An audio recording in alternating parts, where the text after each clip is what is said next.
જય શ્રી કૃષ્ણ, જય માતાજી. કેમ છો બધા? મજામાં? તો સ્વાગત છે તમારા બધાના એક નવા વિડીયોમાં. અને અત્યારે છોકરીઓમાં 10:30 થઈ ગયા છે અને બધું કામ કરીને ફ્રી પર થઈ ગઈ છું.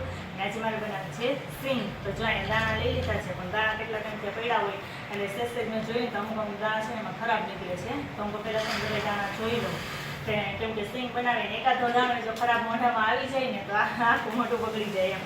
એટલે પહેલાં આપણે આટલી લઈ લીધી છે, આટલી સિંગ બનાવી છે. પછી અત્યારે વધારે બનાવીએ ને તો એ હવાઈ જાય એમ ભેજવાળા વાતાવરણમાં.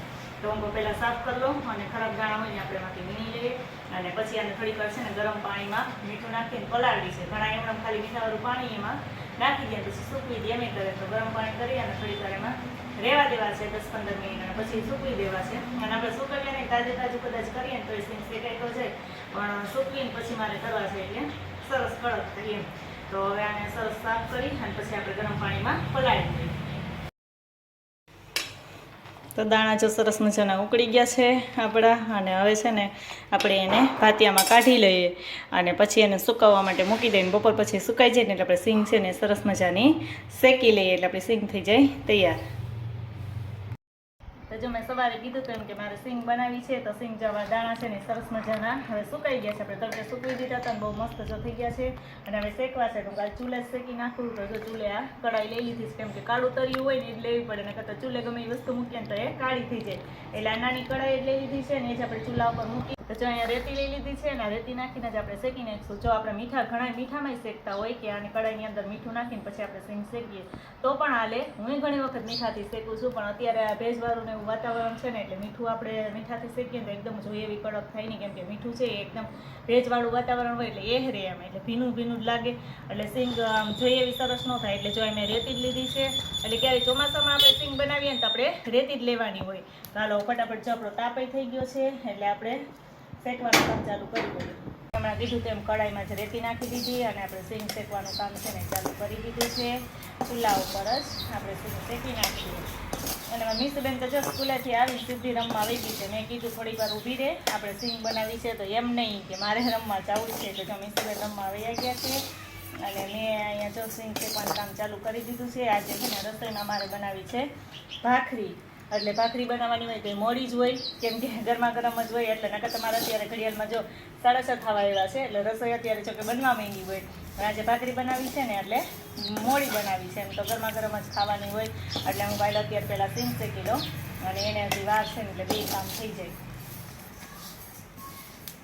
તો જો અમારી સિંગ છે ને બધી શેકાઈ ગઈ છે. જો આટલી બધી સિંગ બધી તૈયાર થઈ ગઈ છે ને હવે છેલ્લો ખાવો બાકી હતો તો એ સરસ મજાનો શેકાઈ ગયો છે. હવે આપણે ચાઈને તો જો લેયર લીધો તો એમાં ચાળી નાખીએ એટલે રેતી છે ને નીચે વહી જાય અને દાણા છે એ ચાયણામાં રહી જાય. કામ અને તાપ તો તે દિવસની જેમ અમારે માંડ ગયો છે, કેમ કે પવન બહુ લાગે છે ને એટલે ધુવાડો બહુ થાય. કામ મીસુબેન ને એમાં મીસુબેન જો રમીને આવી ગયા છે. કામ રમવા ગઈ હતી અને હવે જો રમીને આવી ગઈ છે. અને આવીને સીધી મને કે મને સિંગ દે, એટલે ગરમા ગરમ હતી એટલે હું ઠરવા દે. તો જો મને કે થાળીમાં દઈ દે, હું ઠારીને ખાવા માંડું. ખાવાની તો બહુ ઉતાવળ જ હોય અમારા મીસુબેન ને. કેમ મીસુબેન?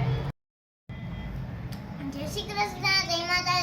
એમ છો બધા મજામાં? તો સ્વાગત છે તમારા નવા વિડીયોમાં. તો હું રમવા ગઈ હતી રોહિણ્યા, ત્યાંથી આવી ગઈ છે અને મેં આવીને સીધું મારી મમ્મીને કીધું મમ્મી મને સિંગ આવી. જો સિંગ આપી દીધી છે અને ખાવા માંડી છે. અને આપણી બધી સિંગ છે ને મસ્ત જો એકદમ થઈ ગઈ છે, પણ હજી તો ગરમા ગરમ છે. શેકાણી છે બહુ મસ્ત કે આપણે આમ કરીએ ને તો ખોતરા છે ને એ સરસ મજાના ઉખડી જાય. કા મીસુબેન? હે જો બહુ મસ્ત આપણી સિંગ છે ને શેકાઈ તૈયાર થઈ ગઈ છે. ખોતરા છે એ સરસ ઉખડી જાય છે. એટલે જો આપણી સિંગ છે ને અસલ બજાર જેવી તૈયાર થઈ ગઈ છે. એવી જ છે ને મીસુ? આપણે બજારેથી લઈએ ને એવી સિંગ મસ્ત આપણી તૈયાર થઈ ગઈ છે. જોકે બજારમાંથી લઈને એ લોકો તો બેકરીમાં શેકી હોય એટલે સેજ કલર ચેન્જ હોય, આપણે એને કલર ફેર થઈ જાય. બાકી છે બહુ મસ્ત. મીસુબેન માટે દાણા દહીં થોડાક મીસુબેન ખાવા માંડે ને અમે ચૂલે જ જો દેશી રીતે સિંગ કરીને. હા મીસુબેન? હે મીસુબેન ને તે કામ કરવું ન હોય? કરવું હોય કંઈ કામ તો કરવાનું હોય નહીં. હજી આજ તો હોમવર્ક બાકી છે. કાં રમવા આવી ગઈ હતી. ચાલો મીસુબેન ફટાફટ એનું હોમવર્ક કરી લઈએ. હું આને છે ને થોડીક વાર ઠરવા દઉં અને પછી ગમે એ આપણે એરટાઈટ ડબ્બો હોય ને એમાં ભરી લઈએ, કેમ કે આને ઓમ રાખીએ તો આ હવાઈ જાય એમ હવાની. એટલે હવે આપણે એને પેક કરીને પછી મૂકી દઈએ. તો જો મેં કીધું તેમ કે મારે જે ભાખરી બનાવી છે તો ભાખરી ગરમા ગરમ લઈ લીધી છે. કાં મીસુબેન? હે મીસુબેન જો ભાખરીને ચા દૂધ ખાવા માંડ્યા છે અને મેં નકરો ચા લીધો છે પણ ભાખરી હારે ચા જ હોય કેમ કે બધાને ચા જ ભાવે એટલે અમે ભાખરી હોય તે દિવસે શાક ન બનાવીએ એટલે ભાખરીને ચા જોઈએ લઈ લીધું બધાએ જમી લીધું છે હું મીસુબેન બે જ છેલ્લે બાકી છે કા કેમ કે હું મળતી જાઉં બધા ખાતા જાય એટલે ગરમા ગરમ ખવાઈ જાય એમ તો પછી છેલ્લે મારા ભાખરી બની અને હું બેસી ગઈ જમવા મીસુ કે મમ્મી મારે છે ને તારા ભેગું જમવું છે એ કે કા એને મારા ભેગું જમવું હોય બાતું હોય મારે આવી કા અને જમવું હોય મારા ભેગું એટલે સરસ મજાનું આપણે ઘરનું માખણ લઈ લીધું છે અને ભાખરીને ખાઈ લઈએ અને તમારે ખાવી હોય તો આવી જાઓ અને બસ મીસુબેન વાસણ બધા ઉટકી નાખશે ચાર પાંચ ભાખરી મોકલાવું